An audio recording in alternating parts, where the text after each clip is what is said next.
In this tutorial, you'll learn how to create a color by number worksheet in Canva using pre-designed templates and easy color assignments. To get started, click the templates icon to explore Canva's wide variety of worksheet layouts.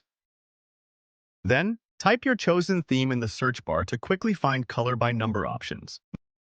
Now, begin entering your search term, and when you find a template you like, such as the color by numbers activity, select it to open and customize your worksheet.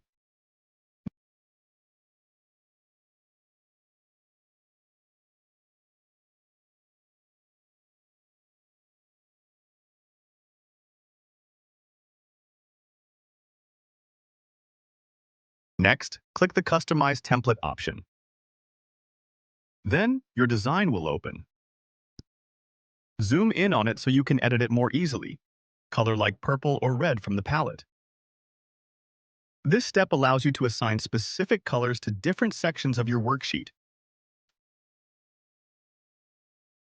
Finally, select the red crayon option and confirm your selection to ensure your worksheet colors match the assigned numbers. That's it! Now you know how to create a fun color by number worksheet in Canva.